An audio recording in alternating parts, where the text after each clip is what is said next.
అందరికీ నమస్కారాలు. గౌరవనీయులు జనసేన అధ్యక్షులు మిత్రులు పవన్ కళ్యాణ్ గారు,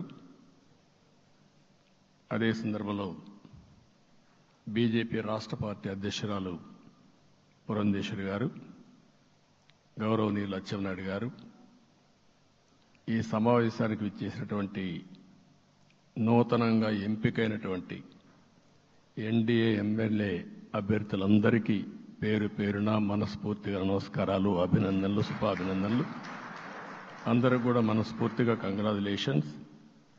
అదే సమయంలో మీరందరూ కలిసి నన్ను శాసనసభ నాయకుడిగా, ఎన్డీఏ శాసనసభ నాయకుడిగా ఎన్నుకున్నందుకు మనస్ఫూర్తిగా అందరికీ నమస్కారాలు తెలియజేస్తున్నా, అభినందనలు తెలియజేస్తున్నా, ధన్యవాదాలు. ఇప్పుడే మిత్రులు మాట్లాడారు. నేను కూడా చాలా ఎన్నికలు చూశాను. ఈసారి రాష్ట్ర చరిత్రలో ఎప్పుడూ ఇవ్వనటువంటి తీర్పు ఇచ్చారు. ఈ తీర్పు మళ్ళీ నిలబెట్టుకునే బాధ్యత మనందరిపైన ఉంటుంది. అయితే రాష్ట్రంలో ఉండే 5 కోట్ల ప్రజలందరికీ శిరస్సు వంచి పాదాభివందనం చేస్తున్నా. ఈ రాష్ట్రాన్ని కాపాడుకోవడానికి మీరు చూపించిన చొరవ కోసం అందరం కూడా ఒకటి క్యాంపెయిన్ చేశాం. ప్రజలు గెలవాలి, రాష్ట్రం నిలబడాలి. ప్రజలు గెలిచారు. రాష్ట్రాన్ని నిలబెట్టే బాధ్యత ఇక్కడుండే శాసనసభ్యులపైన, మనందరిపైన ఉంది. ఈ విషయం మనం గుర్తుపెట్టుకోవాల్సిన అవసరం ఉంది. ఒక అరాచక పాలన, ఒక విధ్వంసకర పాలన. మామూలుగా ఇది చూస్తే ఈ కూటమి ఏర్పాటు చేసినప్పుడు కూడా నేను ఎప్పుడూ మర్చిపోలేను. ఇప్పుడే పురంధేశ్వరి గారు చెప్పారు, పవన్ కళ్యాణ్ గారు చెప్పారు. 3 పార్టీలు కూడా ఒక అత్యున్నతమైన ఆశయాల కోసం పార్టీలు పెట్టినప్పటికీ ఈరోజు కలయిక కూడా మీరు చూస్తే, ఈ కలయికని చాలా ఎన్నికలు చూశాను కానీ నా చరిత్రలో ఎన్నికలైన తర్వాత కంప్లైంట్స్ ఉండేటివి. ఇక్కడ పలానోళ్ళు సరిగా పనిచేయలేదు, ఇక్కడ ఈ నాయకులు కోఆపరేట్ చేయలేదని. నేను చూసిన మొట్టమొదటి ఎన్నిక, ఈసారి ఎన్నికల్లో మాత్రం 100కి 100% 3 పార్టీల నాయకులు, కార్యకర్తలు సమిష్టిగా పనిచేశారు.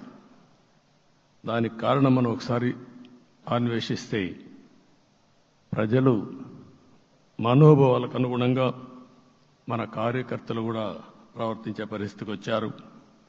రాష్ట్రంలో ఉండే ప్రతి ఒక్క కార్యకర్తని, 3 పార్టీల తరపున ఉండే ప్రతి ఒక్క కార్యకర్తని, నాయకుడిని మనస్ఫూర్తిగా అభినందిస్తున్నా, ధన్యవాదాలు తెలియజేస్తున్నా, కృతజ్ఞతలు తెలియజేస్తున్నా.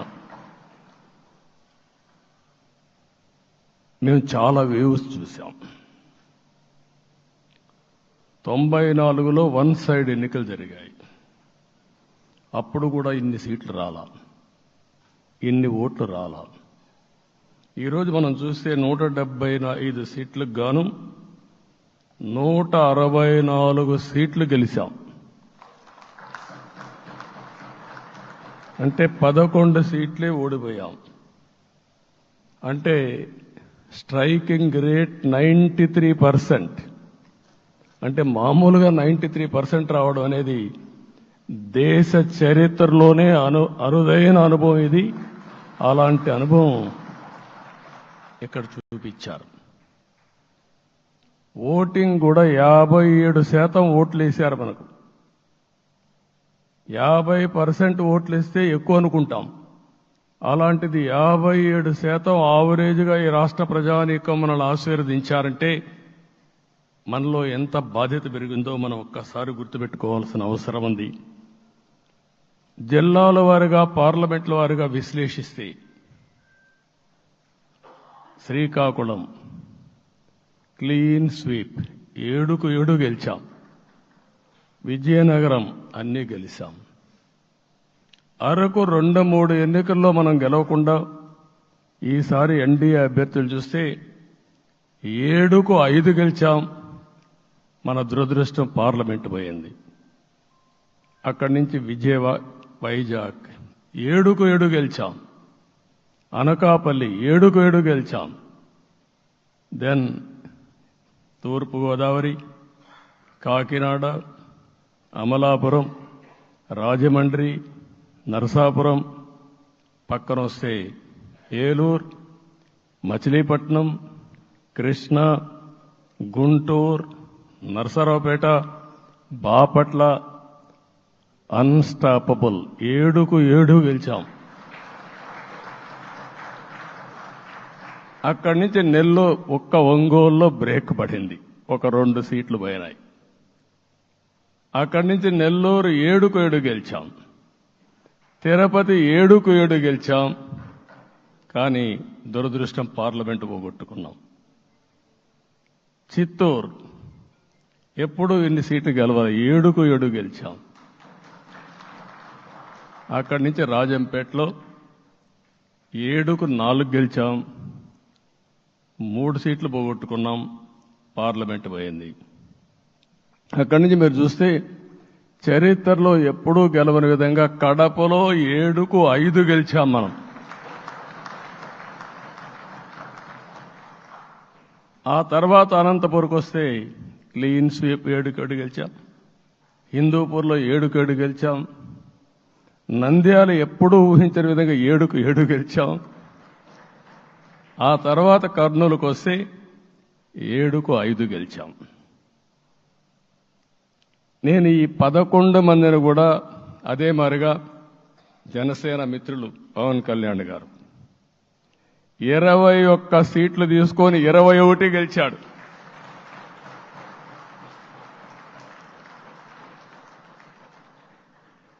బీజేపీ 10 సీట్లు తీసుకుంటే 10 గెలిచారు, 8 గెలిచారు. అంటే 10కి 8 గెలవడం అనేది ఒక చరిత్ర. ఆ 2 సీట్లు కూడా కొన్ని ప్రత్యేకమైన కారణాల వల్ల ఓడిపోయాం తప్ప ఇంకోటి కాదు. అంటే ఇక్కడ ఒక లెసన్ మనందరికీ అర్థమైంది ఏంటంటే, అభ్యర్థులు గట్టిగా నిలబడుకున్న ప్రతి ఒక్క చోట ప్రజలు మనల్ని ఆశీర్వదించారు, గెలిపించారు. ఇదే ఈ యొక్క ఎన్నికల్లో మనందరం గుర్తుపెట్టుకోవాల్సిన ఒక ప్రత్యేకమైన విషయం. నేను చాలాసార్లు ఎన్నికలైన తర్వాత సమీక్షలు చేసుకున్నాం, కానీ ఇలాంటి విజయం, ఎలాంటి సాటిస్ఫాక్షన్ ఎప్పుడూ లేదు. దీనికి కారణం ప్రజలు మన మీద నమ్మకం పెట్టుకున్నారు. పార్లమెంట్ ఎన్నికల్లో కాదు, అసెంబ్లీ ఎన్నికల్లో చూస్తే 95,000 ఓట్ల మెజారిటీతో గెలిపించారు. గాజువాక 95,000 ఓట్ల మెజారిటీతో గెలిపించారు. ఈ విషయాలు నేను పవన్ కళ్యాణ్ గారు ఢిల్లీకి వెళ్ళినప్పుడు, పురంధేశ్వరి గారు వచ్చినప్పుడు, ఈ రాష్ట్రంలో ఇచ్చిన మ్యాండేట్ వల్ల ఢిల్లీలో మమ్మల్ని అందరూ గౌరవించే పరిస్థితికి వచ్చారు. మీ గెలుపు వల్ల ఈరోజు ఆంధ్రప్రదేశ్ రాష్ట్ర ప్రతిష్ట పెరిగింది, గౌరవం పెరిగింది. మనకు కూడా గౌరవం పెంచుకునే పరిస్థితికి వచ్చాం. అయితే ఇక్కడ ఒక విషయం మనం గుర్తుపెట్టుకోవాల్సింది, ఎంపిక చేసినప్పుడు అన్ని విషయాలు మేము కూలంకుషంగా ఆలోచించాం. ఏ సీటు ఏ అభ్యర్థులు ఏ పార్టీ తీసుకుంటే గెలుస్తారో ఆలోచించాం. ఒకసారి నేను చాలాసార్లు చూసినప్పుడు సీట్ల ఎంపికలో చాలా సమస్యలు వచ్చేటివి. మొట్టమొదటిసారిగా మొన్న ఎంపికల్లో కూడా చిన్న చిన్న సమస్యలు తప్ప ఎక్కడ పెద్ద సమస్యలు రాలేదు. అంటే మేమందరం కూడా ఒకటి ఆలోచించాం, గెలిపే ధ్యేయంగా పనిచేయాలి. కాబట్టి ఏ సీట్లో ఎవరు సీట్ ఇస్తే వాళ్ళు గెలుస్తారో ఆ సీట్లే ఇచ్చాం. అదే సమయంలో సీట్లు ఇచ్చిన తర్వాత ప్రతి ఒక్కరూ గౌరవించి గెలిపించే బాధ్యతకు వచ్చారు. ఇంకొక పక్కన ఈరోజు మిమ్మల్ని అందరినీ ఇప్పుడే పవన్ కళ్యాణ్ గారు చెప్పినట్టు వారి యొక్క సమయ స్ఫూర్తిని నేను ఎప్పుడూ మర్చిపోలేను.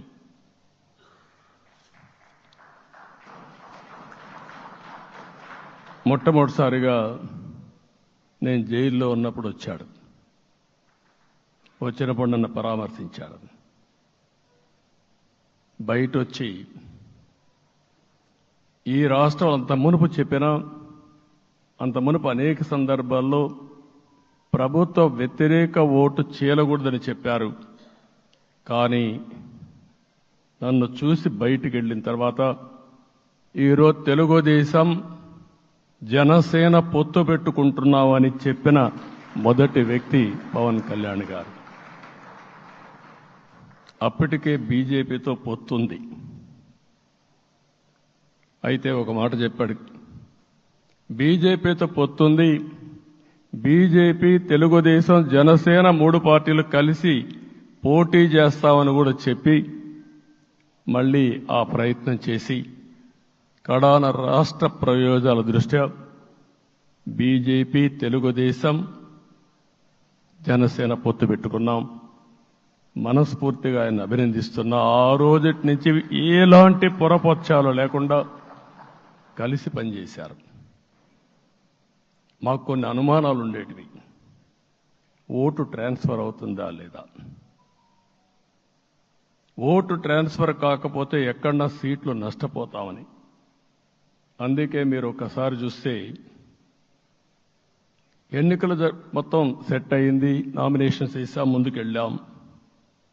అదే సమయంలో మొట్టమొదటిసారిగా కొవ్వూరులో 3 పార్టీల నాయకులు కలిసి, నేను, పవన్ కళ్యాణ్ గారు, పురంధేశ్వరి గారు ముగ్గురం కలిసి ఫస్ట్ మీటింగ్ అడ్రస్ చేశాం. అక్కడి నుంచి 6 జిల్లాల్లో మేమిద్దరం కలిసి తిరిగాం. బీజేపీ నాయకులు కలిసి వచ్చారు.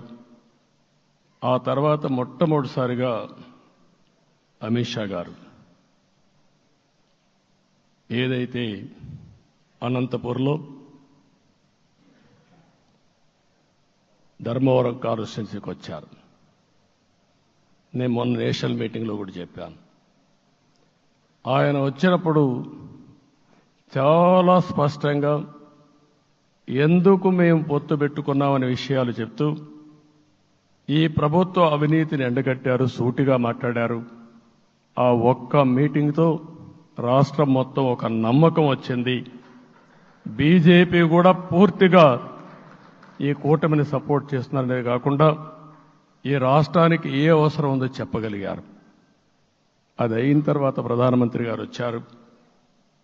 మొట్టమొదటి మీటింగ్ మీరు చూస్తే ఇక్కడనే రాజమండ్రిలో పెట్టారు. రాజమండ్రిలో స్పష్టత ఇచ్చారు, దేని అనకాపల్లిలో స్పష్టత ఇచ్చారు. తర్వాత రాజంపేటలో మాట్లాడుతూ చాలా క్లియర్గా చెప్పారు. ఇదే విజయవాడకు వచ్చినప్పుడు రోడ్ షో పెడితే నా జీవితంలో ఎప్పుడూ చూడలేదు, ప్రధానమంత్రి గారు కూడా అదే చెప్పారు, బ్రహ్మాండమైన రోడ్ షో విజయవాడలో జరిగిందని ప్రధానమంత్రి గారు కూడా అభినందించే పరిస్థితికి వచ్చారు. ఇవన్నీ కలయికే మన విజయం. ఈ విషయం మనం గుర్తుపెట్టుకోవాల్సిన అవసరం ఉంది. మీరు కష్టపడ్డారు. నేను చాలా ఎన్నికల్లో చూశాను. అందరూ అభ్యర్థులు కూడా ఈ ఎన్నికల్లో కష్టపడిన విధానం కానీ ఇంత కష్టం నేను ఎప్పుడూ చూడలేదు. ఒక్క మాటలో చెప్పాలంటే ప్రతి ఒక్కరూ మనసు పెట్టి పనిచేశారు. అందుకే ఈ గెలుపు వచ్చిందని చెప్పి కూడా నేను మీకు తెలియజేస్తున్నా. మీ అందరి సహకారంతో రేపు ప్రమాణ స్వీకారం చేస్తున్నాను. దానికి మీ అందరికీ ధన్యవాదాలు. రేపు ప్రమాణ స్వీకారానికి నరేంద్ర మోడీ గారు ప్రధానమంత్రిగా వారు వస్తున్నారు. అదే మరిగా ఎన్డీఏ నాయకులు వస్తున్నారు. ఇది ఒక అరుదైన అనుభవం. అంటే నేను 4వసారి ముఖ్యమంత్రిగా ప్రమాణ స్వీకారం చేస్తున్నాను కానీ ఈసారి దీనికి ఉండే ప్రాధాన్యత, ప్రజలు మన మీద పెట్టుకున్న నమ్మకం, నష్టపోయారు, ఇబ్బందులు పడ్డారు, మన మీద హోప్ పెట్టుకున్నారు. తిరిగి నేను ఒక్కడినే చేసే కార్యక్రమం కాదు. అందరం సమిష్టిగా మళ్లీ ప్రజలకు రుణం తీర్చుకునే సమయం ఆసన్నమైంది. దానికి ఈ రాష్ట్రానికి పూర్తిగా కేంద్ర సహకారం అవసరం. నిన్న పోయినప్పుడు కూడా నేను చాలా స్పష్టంగా కేంద్ర నాయకత్వాన్ని కోరాను. అటు అమిత్ షా గారిని, అదే మరి ప్రధానమంత్రి గారిని అందరినీ కోరాం. పూర్తిగా సహకరిస్తామని వారు హామీ ఇచ్చారు. దానికి మనందరి తరపున కేంద్రంలో ఉండే ప్రధానమంత్రి నరేంద్ర మోడీ గారిని, అదే మరి అమిత్ షా గారిని, కేంద్ర నాయకత్వాన్ని, అదే మరిగా బీజేపీ దేశ అధ్యక్షుడైనటువంటి నేషనల్ ప్రెసిడెంట్ గారి నడ్డా గారిని మనస్ఫూర్తిగా అభినందిస్తున్నానని చెప్పి కూడా నేను మీకు తెలియజేస్తున్నాను. ఈరోజు 40 సంవత్సరాలుగా రాజకీయాల్లో ఉన్నాను. నేను ఎప్పుడు కూడా రాగద్వేషాలకు అతీతంగా రాజ్యాంగంలో ఏదైతే మనం ప్రమాణం చేస్తామో రాజ్యాంగాన్ని అనుసరించి అదే విధంగా పనిచేశాను. మళ్ళీ ఈరోజు మీ అందరికీ హామీ ఇస్తున్నాం. నాకు అలవాటు ప్రజల కోసం కష్టపడడం, అవిశ్రాంతంగా పనిచేయడం, పోరాటాలు మాత్రమే నాకు తెలుసు. ప్రజాహితం మాత్రం తెలుసు. తప్పకుండా దాన్ని నిలబెట్టుకుంటా. ఇన్ని దశాబ్దాలుగా కూడా ప్రతి అడుగు కూడా మీరు ఒకసారి చూస్తే ప్రతి ఆలోచన, తపన అన్నీ కూడా ప్రజల కోసమే చేశాం. ఈరోజు మనకిచ్చింది ప్రజల అధికారం కాదు. ఇది ఒక పవిత్రమైన అత్యున్నతమైన బాధ్యత మనకు అప్పచెప్పారు. ఈ విషయం అనుక్షణం ప్రతి ఒక్కరూ మనం గుర్తుపెట్టుకోవాల్సిన అవసరం ఉంది. నేను 14 సంవత్సరాలు దగ్గర ముఖ్యమంత్రిగా ఉన్నాను. 15 సంవత్సరాలు ప్రతిపక్ష నాయకుడిగా పనిచేశాను. ఎన్నో సవాళ్లు చూశాను, ఎన్నో సంక్షోభాలు చూశాను. ప్రతి ఒక్క సంక్షోభాన్ని ఒక అవకాశంగా మలుచుకుని ముందుకు పోయాం. ఈరోజు కూడా మీకు అందరికీ ఈరోజు రాష్ట్రంలో మనం చూస్తే చాలా సమస్యలున్నాయి. నా అనుభవాన్ని మొత్తం తీసుకుని పూర్తిగా మీ అందరి సహకారంతో, మిత్రులు పవన్ కళ్యాణ్ గారి సహకారంతో పేద ప్రజల జీవితాలను మార్చడానికి అనునిత్యం ఆలోచిద్దాం. అది చేసి మన నిజాయితీని, మన కృతజ్ఞతని ప్రజలకు తెలియజేద్దాం. అందుకని ఇంకొక పక్క మీరు ఆలోచిస్తే రాష్ట్రం పూర్తిగా శిథిలమైపోయింది. దెబ్బతినని వర్గం అంటూ లేదు. అందుకనే ఓసారి ఆశ్చర్యం కూడా వేస్తుంది. ఈ రాష్ట్రం నుంచి కూలి పనుల కోసం వేరే రాష్ట్రాలకు వెళ్లిన వ్యక్తులు సొంత డబ్బులు పెట్టుకుని వాళ్ళ యొక్క ఫుడ్ కూడా పాకెట్స్ తయారు చేసుకొని వచ్చి ఓటేసి మళ్లీ వెళ్లారు. ఇది ఊహించని పరిణామం. ఇక్కడుండేవాడు ఓటేయడం ఒక ఎత్తైతే, పేదవాడు చిన్న చిన్న పనులు చేసుకునేవాడు కూడా వచ్చి ఓటేశారు. ఎక్కడో అమెరికా, ఆస్ట్రేలియా, ఆఫ్రికా విదేశాల్లో ఉండే ఎన్ఆర్ఐస్ అయితే లక్షల రూపాయలు ఖర్చు పెట్టుకొని వచ్చి పనిచేశారు. లక్షల రూపాయలు ఖర్చు పెట్టుకొని వచ్చి మనకు ఓటేశారు. నా జీవితంలో ఎన్నోసార్లు ఎన్నికలు చూశాను, కానీ ఈసారి ఒక బాధ్యతతో ఓటర్స్ ప్రవర్తించిన తీరు శాశ్వతంగా తెలుగు జాతి చరిత్రలో మిగిలిపోతుంది. అది ఈరోజు జరిగిన విషయం మనం గుర్తుపెట్టుకోవాలి. మనందరం ఒకటే గుర్తుపెట్టుకోవాల్సిన అవసరం ఉంది. ఏ అహంకారంతో విర్రవీగిపోయారో ఆ అహంకారం కూలిపోయింది. ఎన్నోసార్లు మనం చెప్పాం, ఏ వ్యక్తికి పదవొస్తే వినయం కూడా అవసరం. పదవొచ్చిందని విర్రవీగిపోయి రేపనేది లేకుండా ఉంటుందనుకుంటే మాత్రం ఇదే జరిగే పరిస్థితి వస్తుంది. అయితే మీ అందరినీ నేను కోరేది ఒకటే, ఇవన్నీ ఒక కేస్ స్టడీగా మీరందరూ స్టడీ చేసుకోవాల్సిన అవసరం ఉంది. ప్రజలు బూతులు మాట్లాడే నేతల్ని, అరాచక శక్తుల్ని, అవినీతి పరుల్ని చూశారు. పాలకులంటే ఎలా ఉండాలో చూశారు. ఈ 5 సంవత్సరాల్లో పాలకుడు ఎలాంటి వాడు వచ్చి అర్హత లేని వ్యక్తి ఏ విధంగా ఉన్నాడో చూశారంటే, ఈరోజు ఇచ్చిన తీర్పు ఈ 5 ఏళ్లు పరిపాలించినటువంటి వ్యక్తి యొక్క ప్రవర్తన చూసిన తర్వాత ఇలాంటి వ్యక్తి పాలనకు పనికిరాడనే ఉద్దేశంతో ఓట్లు చేసే పరిస్థితికి వచ్చారు. ఇది నా ఉద్దేశ ప్రకారం ఒక కేస్ స్టడీ అవుతుంది, మనందరం కానీ జాగ్రత్తగా ఆలోచిస్తే. కానీ మనం కూడా అదే విధంగా కక్ష తీర్చుకోవాలి అని కానీ మనం ముందుకు పోతే మనకు కూడా సమస్య వస్తుంది. అదే సమయంలో ఒకటే చెప్తున్నా, తప్పు చేసిన వాడిని క్షమించి పూర్తిగా వదిలిపెడితే కూడా మళ్ళా అలవాటుగా మారుతుంది. తప్పు చేసిన వాళ్లకు శిక్ష పడవలసిన అవసరం ఉంది, చట్టపరంగా శిక్షించాల్సిన అవసరం ఉంది. అదే సమయంలో విధ్వంస రాజకీయాలు, కక్షా రాజకీయాలు కాకుండా ఇవన్నిటిని ప్రక్షాళన చేయాల్సిన అవసరం ఉందని చెప్పి కూడా నేను మీకు తెలియజేస్తున్నా. ఇంకొక పక్క 5 ఏళ్లలో ఎన్నో సంవత్సరాలు చూశాను కానీ కార్యకర్తలపైన దాడులు, హింసా రాజకీయాలు, అక్రమ కేసులు, వేధింపులు, కడాన సోషల్ యాక్టివిస్టులు కూడా ఇష్టానుసారంగా కేసులు పెట్టి హెరాస్ చేస్తే నిద్రపోకుండా వాళ్ళు కాపాడుకున్నాం. ఇంకొక పక్కన అన్ని పార్టీలకు 3 పార్టీలకు అనుభవం ఉంది. ఈరోజు మీరు చూస్తే ప్రాణాలు తీస్తూ అరాచకంగా ప్రవర్తిస్తూ తెలుగుదేశం పార్టీలో ఒక ఉదాహరణ చూసినప్పుడు అన్ని పార్టీలకు వర్తిస్తుంది. ఏదైతే మన పార్టీకి వ్యతిరేకంగా నేను ఆ పేర్లు చెప్పకూడదు కాబట్టి చెప్పలేదు, కానీ స్లోగన్ ఏమంటే కడాన మెడ మీద కత్తున్న జై తెలుగుదేశం అంటూ ప్రాణాలు వదిలిపెట్టే పరిస్థితికి వచ్చారు. ఇది ఊహించని పరిణామాలు ఇవన్నీ. ఇప్పుడు కూడా కళ్ల ముందర తిరిగే పరిస్థితి వస్తుంది. అందుకే ఈరోజు మనందరం కూడా ఇవన్నీ గుర్తుపెట్టుకొని, నాకు జరిగిన అవమానాలు చూశారు.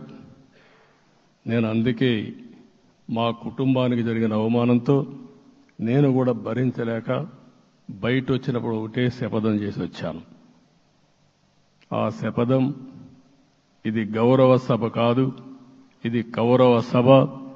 ప్రజాక్షేత్రంలో గెలిచి మళ్లీ ఈ సభను గౌరవ సభగా చేసి అడుగు పెడతానని చెప్పి శపథం చేసి బయట వచ్చాను. ఓసారి ఇవన్నీ చరిత్ర. ఆ శపథాన్ని ప్రజలు గౌరవించారు. గౌరవించిన ప్రజల్ని నిలబెట్టే బాధ్యత మనందరిపైన ఉంది. సభను కూడా ఎన్నోసార్లు పవన్ కళ్యాణ్ గారు చెప్పారు, భవిష్యత్తులో ఆంధ్రప్రదేశ్ శాసనసభని ఒక గౌరవ సభగా చేసి ప్రజా సమస్యల్ని చర్చిస్తామని చాలా స్పష్టంగా చెప్పారు. అలాంటి బ్రహ్మాండమైన వాతావరణం క్రియేట్ అవుతుంది. దానికి ఒక శాసనసభాపక్ష నాయకుడిగా నేను హామీ ఇస్తున్నా. మళ్లీ ఈ సభను గౌరవ సభగా, ఈరోజు మన పరిపాలన ప్రజా ప్రభుత్వంగా మనం ముందుకు పోవాల్సిన అవసరం ఉంది. ముందుకు పోతామని చెప్పి కూడా నేను మీకు తెలియజేస్తున్నా. ఇంకా కిందికి డెప్త్కి వెళ్తే గవర్నమెంట్లో ఏముందో ఇప్పటికి తెలియదు, ఎంత అప్పు ఉందో తెలియదు, ఎక్కడెక్కడ తెచ్చారో తెలియదు.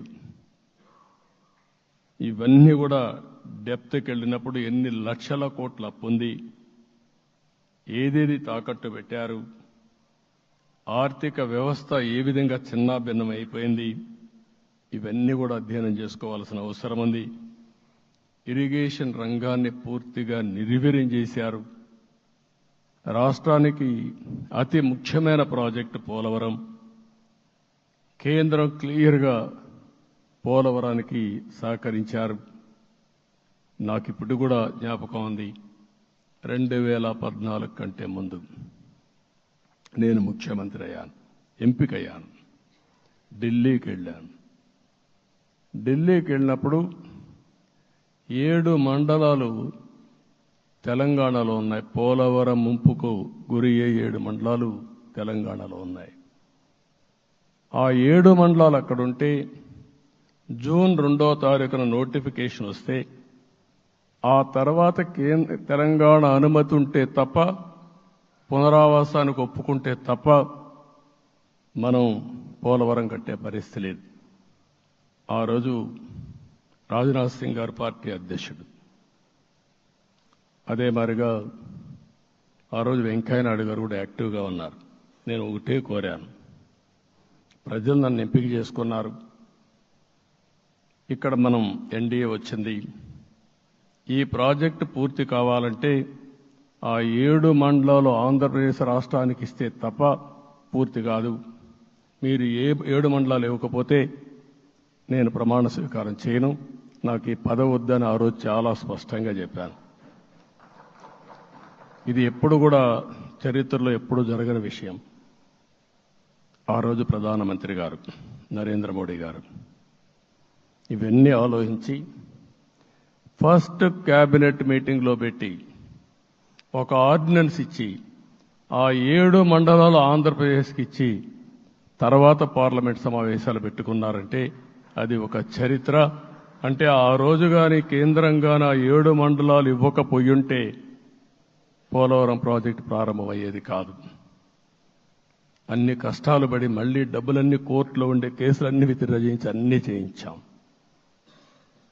72% పనులు పూర్తి చేశాం. ఈరోజు మళ్లీ మొదటికి వచ్చింది. డయాఫామ్ వాల్ పూర్తిగా కొట్టుకొని పోయే పరిస్థితికి వచ్చింది, డ్యామేజ్కి అయ్యే పరిస్థితి వచ్చింది, ఎక్కడుందో తెలియని పరిస్థితి. మళ్లీ కేంద్ర సహకారంతో రాష్ట్రానికి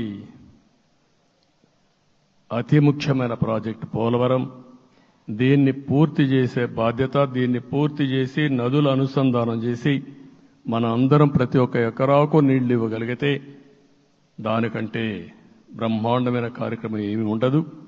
వ్యవసాయ రంగం స్టెబిలైజ్ అవుతుంది. ఇది సాధించడానికి అన్ని విధాలా కష్టపడతామని చెప్పి కూడా నేను మీకు తెలియజేస్తున్నాను. ఇంకొక పక్క వ్యవసాయ రంగం పూర్తిగా సంక్షోభంలో పడిపోయింది. రైతులు అప్పుల పాలయ్యారు. 5 ఏళ్లలో 9 సార్లు కరెంటు ఛార్జీలు పెంచారు. ఈ విధంగా ఇవన్నీ కూడా ఇంకొక పక్క మీరు చూస్తే అమరావతి 10 సంవత్సరాల తర్వాత మన రాజధాని ఏదంటే చెప్పుకోలేని పరిస్థితి. ఇప్పటికి కూడా మనకు గుర్తొచ్చేది ప్రజావేదిక విధ్వంసం. అలాంటి దుర్మార్గమైన కార్యక్రమాలు జరిగాయి. ఇవన్నీ కూడా గుర్తు చేసుకుంటూనే కక్షపూరిత రాజకీయాలు కాకుండా కన్స్ట్రక్టివ్ పాలిటిక్స్కి మనం ముందుకు పోవాల్సిన అవసరం ఉంది. అందుకే ఈరోజు నేను ఒకటే మీ అందరికీ హామీ ఇస్తున్న, మీ ద్వారా ప్రజలందరికీ, మనది ప్రజాప్రభుత్వం. ఇకపైన మన ప్రభుత్వంలో ప్రజావేదికల కూల్చివేతలు ఉండవు.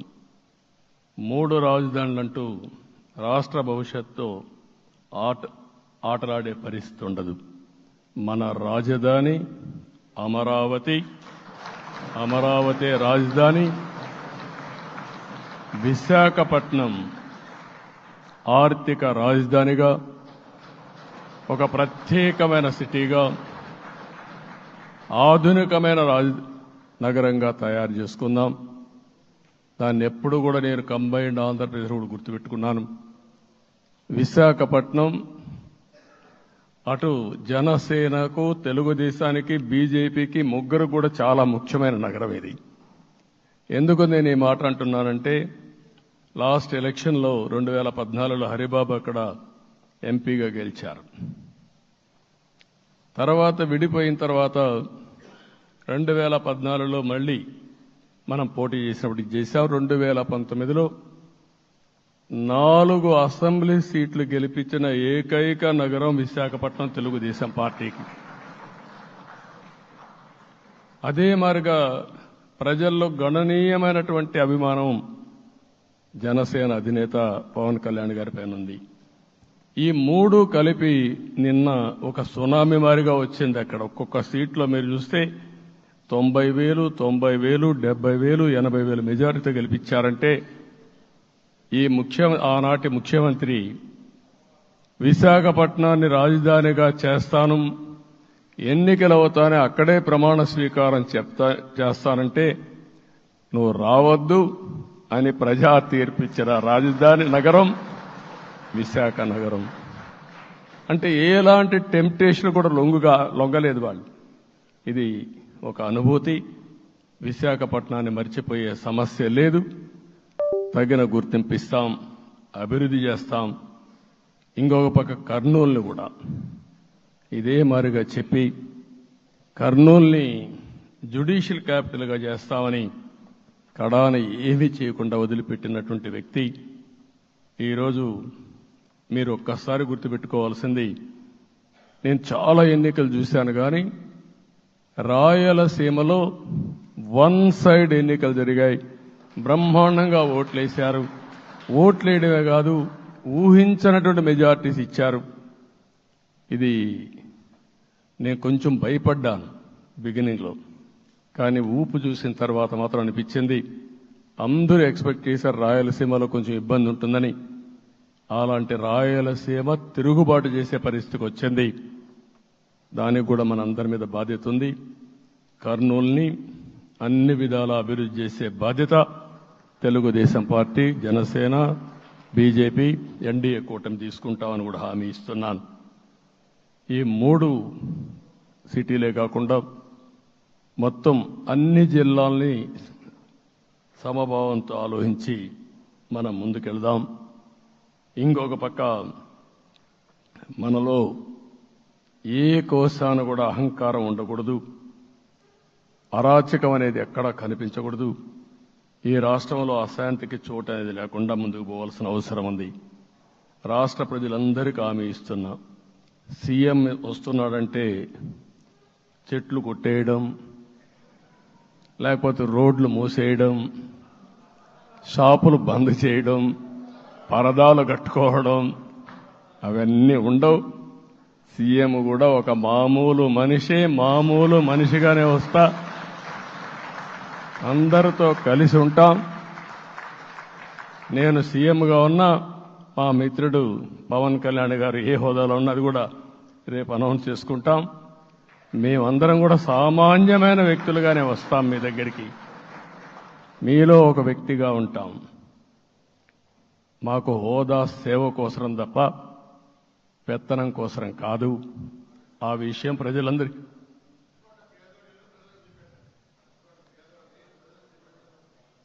అవన్నీ చేస్తాం. ఇంకొక పక్కన నిన్న మొన్న నేను వస్తానంటే వాళ్ళకు కూడా తెలుసు కాబట్టి ఎన్డీఏ అభ్యర్థిగా అంటే శాసనసభ నాయకుడిగా ఎన్నుకుంటారనే ఉద్దేశంతో, ముఖ్యమంత్రి అవుతాను ఉద్దేశంతో రోడ్లన్నీ కూడా నిలిపేస్తాను. నేను ఒకటే చెప్పాను, మేము వచ్చినప్పుడు ఒక్క నిమిషం ఒక సిగ్నల్కి ఇంకొక సిగ్నల్కి కొద్దిగా గ్యాప్ పెట్టుకోండి. అవసరమైతే ఒక 5 నిమిషాలు లేట్ అయినా మాకు పర్వాలేదు, కానీ ప్రజలు ఎవ్వరికీ ఇన్కన్వీనియన్స్ కలగకూడదని చాలా స్పష్టంగా ఆదేశాలు ఇచ్చాం. కాబట్టి అవన్నీ మనం చేద్దాం. ఇంకొక పక్కన దాడులు చేసి బాధితులపైనే కేసులు పెట్టే పరిస్థితి ఉండదు ఈ రోజు నుంచి. అది కూడా మనం చూశాం. ఏ ఒక్కరి ఆత్మగౌరవానికి భంగం కలగదు. ఒక పాజిటివ్ గవర్నెన్స్ అన్ని చోట్ల కనపడుస్తుంది. ప్రజాహితం కోసమే పనిచేస్తాం. ప్రతి నిర్ణయం, ప్రతి అడుగు ప్రజల కోసమే ఉంటుంది. స్టేట్ ఫస్ట్ అనే నినాదంతో ముందుకు పోతాం. ఈరోజు మేము ముగ్గురం కూడా ఢిల్లీలో వెళ్ళినప్పుడు కూడా మా ఆలోచన ఈ రాష్ట్రం ముందుండాలనే ఉద్దేశంతోనే ముందుకు పోయాం. అదే సమయంలో ఈరోజు మన రాష్ట్రానికి కూడా సముచితమైన గౌరవం.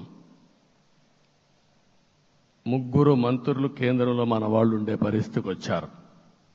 ఒక పక్కన రామ్మోహన్ నాయుడు శ్రీకాకుళం ఎంపీ, ఆయన కేంద్రంలో మంత్రి పదవి, కేబినెట్ పదవి వచ్చింది. ఇంకొక పక్కన పెంబసాని చంద్రశేఖర్కి స్టేట్ మినిస్టర్గా ఎంఓఎస్ కింద ఇచ్చారు.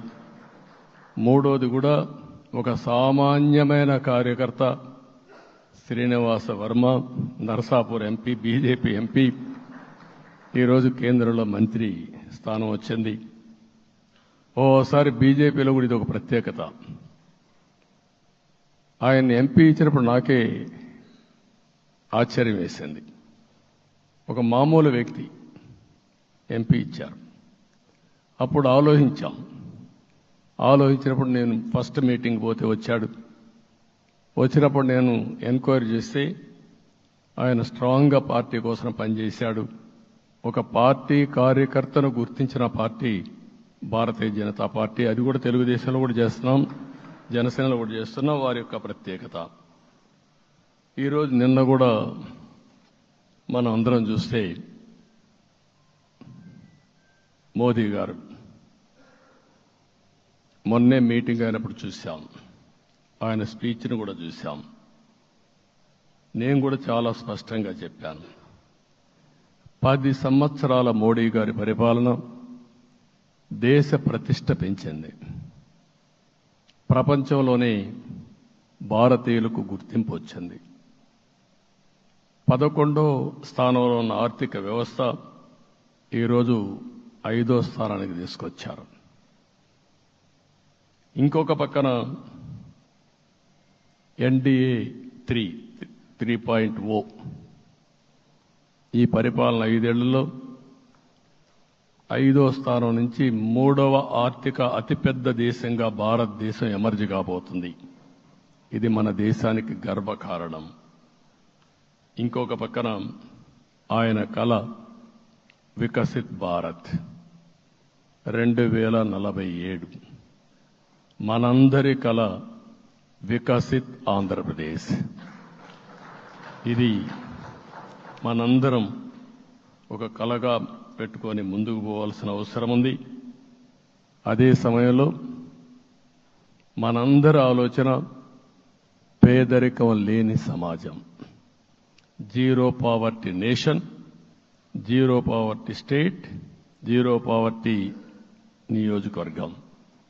ఇది ఎన్టీ రామారావు గారి కళ.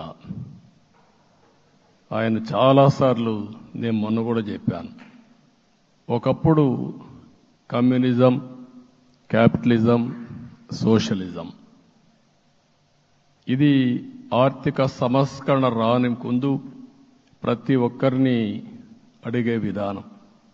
ఎవరిని అడిగినా మీరు ఏ సైడ్ ఉంటారని అడిగేవాళ్ళు. అలాంటి సమయంలో ఎన్టీ రామారావు గారిని మీరు ఏ ఇజాన్ని నమ్ముతారో చెప్పమంటే, నాకు ఈ ఇజాల గురించి తెలియదు, నాకు తెలిసింది ఒకే ఒక ఇజం, అది హ్యూమనిజం అని చెప్పిన ఏకైక నాయకుడు భారతదేశంలో ఎన్టీ రామారావు గారు. ఆయన ఆ రోజు చెప్పింది పేదరికం లేని సమాజాన్ని సృష్టించాలని, పేదవాళ్లే దేవుళ్ళు, సమాజమే దేవాలయం అని చెప్పిన వ్యక్తి. ఆ కళని సాధికారం చేద్దాం. అదే నేను నిన్న చెప్పినప్పుడు కూడా ఈ దేశం అభివృద్ధి కావడంలో ఎలాంటి అనుమానం లేదు. కానీ ఆ అభివృద్ధి ఫలితాలు పేదవాళ్లకు తీసుకుపోవడంలో కాన్షియస్ ప్రజా నిర్ణయాలు తీసుకోవాలి, పబ్లిక్ పాలసీ తీసుకోవాలి. దానికి మన రాష్ట్రం నాంది పలికి కేంద్రానికి కూడా ఒక ఆదర్శంగా మనం నిరూపించుకుందాం. దానికి మీరందరూ కూడా మీ స్థాయిల్లో మీరు చేయాల్సిందిగా నేను కోరుకుంటూ ఈరోజు ప్రజలందరికీ విజ్ఞప్తి చేస్తున్నాం. మీరు ఓట్లు వేశారు, మమ్మల్ని గెలిపించారు, మీరు గెలిచారు, మీ పని అయిపోలేదు. కానీ మమ్మల్ని అనునిత్యం ఆశీర్వదించుతూ నడిపించే బాధ్యత ప్రజల్ని తీసుకోమని పూర్తిగా కోరుకుంటున్నా. ప్రజాస్వామ్యంలో ఎప్పుడు కూడా ఓట్లేసి బాధ్యత లేకుండా ఉండేవాళ్ళు, కావాల్సింది అడిగేవాళ్ళు. నిన్న ఎన్నికల్లో చాలా మందిని చూశాను. ఫస్ట్ టైం పోలింగ్ ప్రారంభం అవుతానే అరాకొర వచ్చేవాళ్ళు. పోలింగ్ పోస్ట్ స్టేషన్లో కూడా మనుషులు ఉండేవాళ్ళు కాదు. కొంతమంది మధ్య తరగతి అబవ్ ఉండేవాళ్ళైతే ఎప్పుడో మధ్యాహ్నం పైన పోదామని ఇంట్లో లీజర్గా పడుకునేవాళ్ళు. మధ్యాహ్నం పైన కూడా ఖాళీగా ఉంటే వచ్చేవాళ్ళు, ఎండలు ఎక్కువ ఉంటే కొంతమంది అవాయిడ్ చేసేవాళ్ళు. అందుకే మొన్న ఎన్నికల్లో మీరు చూస్తే ఫస్ట్ అవర్లో ప్రతి ఒక్క పోలింగ్ స్టేషన్ ఫుల్గా క్యూలు ఉన్నాయి. ఆ క్యూలు కంటిన్యూ అయింది. మీరు చూస్తే రాత్రి 2 గంటల వరకు క్యూలో నిలబడుకొని ఓట్లు వేశారంటే వాళ్ళ బాధ్యత వాళ్ళు నెరవేర్చారు. దానికి మనం అందరం గుర్తుపెట్టుకొని ఏ విధంగా చేయాలనో మనం కూడా చేయాల్సిన అవసరం ఉంది. ప్రజలందరికీ విజ్ఞప్తి చేస్తున్నా, మమ్మల్ని నడిపించండి. ఎక్కడైనా మేము తప్పు చేస్తే చెప్పే విధానం కూడా ఎస్టాబ్లిష్ చేస్తాం. ఎప్పటికప్పుడు ఫీడ్బ్యాక్ ఇవ్వండి. ఫైనల్గా కలిసి సాగుదాం, రాష్ట్రాన్ని పునర్నిర్మాణం చేద్దాం. నా జీవితంలో నేను చాలా చూశాను, కానీ నాకు ఒకటే కోరిక, భారతదేశం ప్రపంచ దేశాల్లో నెంబర్ 1 దేశంగా తయారు కావాలి. అవుతుంది, దాంట్లో అనుమానం లేదు. 2047కి ప్రపంచంలో భారతదేశం మొదటి స్థానం బాగా పనిచేసుకుంటే, లేకపోతే 2వ స్థానంలో మనం ఉంటాం. అదే సమయంలో ప్రపంచం మొత్తం భారతీయులు నెంబర్ 1 స్థానంలో ఉంటారు. అది నరేంద్ర మోడీ గారి కళ. అది డెఫినెట్గా జయప్రదం అవుతుందని నేను ప్రగాఢంగా విశ్వసిస్తున్నా. ఇందులో నా స్వార్థం కూడా ఉంది. తెలుగు జాతి ప్రపంచంలోనే నెంబర్ 1గా ఉండాలనేది మన కోరిక. ఇప్పటికీ మీరు చూస్తే హైయెస్ట్ పర్ క్యాపిటా ఇన్కమ్ ప్రపంచంలో ఏ దేశంలోకి వెళ్ళా భారతీయులు సంపాదిస్తున్నారు. అందులో అగ్రస్థానంలో తెలుగు వాళ్ళు ఉన్నారు. అదే సమయంలో ఈ రాష్ట్రాన్ని నెంబర్ 1గా చేయాలనే సంకల్పం మనందరికీ ఉండాల్సిన అవసరం ఉంది. ఇది అసాధ్యం కాదు. ఈ రోజు ఉండే పరిస్థితిని సవరిస్తూనే మళ్ళీ నిర్మాణాత్మకంగా వెళ్తే ఒక నిర్దిష్టమైన సమయం ప్రకారం ఆంధ్రప్రదేశ్ రాష్ట్రాన్ని నెంబర్ 1 చేసుకునే అవకాశం ఉంటుంది. అదే సమయంలో జీరో పావర్టీ. మన ఆలోచనలన్నీ కూడా ఒకటే మీరు ఆలోచించుకోవాలి.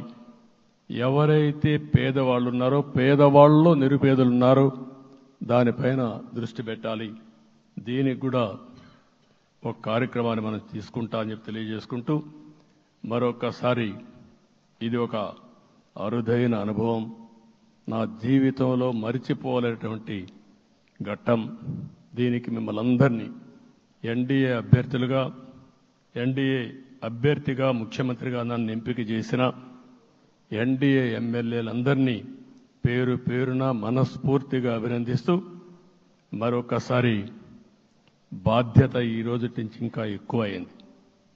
నిన్నటి వరకు ఈ రాష్ట్రంలో ప్రతి ఒక్కరికి నిద్ర లేని రాత్రులే.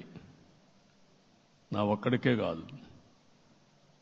ఇప్పుడు తలుసుకుంటే ఓసారి బాధేస్తుంది. ఆ బాధపడిన రోజులు చూసుకుంటే, ఒక వ్యక్తిని జైల్లో పెట్టినప్పుడు నాకు 40 రోజుల నుంచి 90 రోజులు 100 రోజులు పట్టేది మళ్ళా బయట తేవాలంటే. మళ్ళా జైల్లో ఏం చేస్తారో తెలియదు.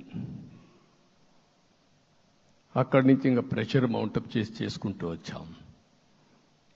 ఆ త్యాగం చేసిన రోజులను ఒకసారి గుర్తుపెట్టుకుంటూ, సఫర్ అయిన ప్రతి ఒక్కరిని, పార్టీ కార్యకర్తలనే కాకుండా ప్రజలను కూడా గుర్తుపెట్టుకొని, సోషల్ యాక్టివిస్టులు గుర్తుపెట్టుకొని ఈ రాష్ట్ర పునర్నిర్మాణం కోసం ముందుకు పోదామని తెలియజేసుకుంటూ, మరొకసారి మీ అందరికీ మనస్ఫూర్తిగా అభినందనలు తెలియజేసుకుంటూ, నన్ను పూర్తిగా బలపరిచినటువంటి మిత్రుడు పవన్ కళ్యాణ్ గారికి, అదే మరిగా బీజేపీ నాయకత్వానికి, పురంధేశ్వరి గారు ఇక్కడ నేను చూశాను. మేమిద్దరం, వారు ఎంపీ అభ్యర్థిగా ఉన్నప్పటికీ ఎప్పుడో కంప్లైంట్ చేసినా లేకుంటే కోఆర్డినేషన్ ప్రాబ్లం వచ్చినా ఇమీడియట్గా స్పందించి వారు కూడా కోఆర్డినేట్ చేశారు. అందరూ కూడా ఎక్కడ పొరపచ్చాలు లేకుండా మనస్ఫూర్తిగా చేశాం కాబట్టి ఈ గెలుపు సాధ్యమైంది. ఈ గెలుపుకు సహకరించిన ప్రతి ఒక్క నాయకుడికి, ప్రతి ఒక్క పార్టీకి, ప్రతి ఒక్క కార్యకర్తకి, ప్రజలందరికీ కూడా పేరు పేరున మనస్ఫూర్తిగా నమస్కారాలు తెలియజేసుకుంటూ మీ అందరి దగ్గర సెలవు తీసుకుంటున్నాను. జై హింద్.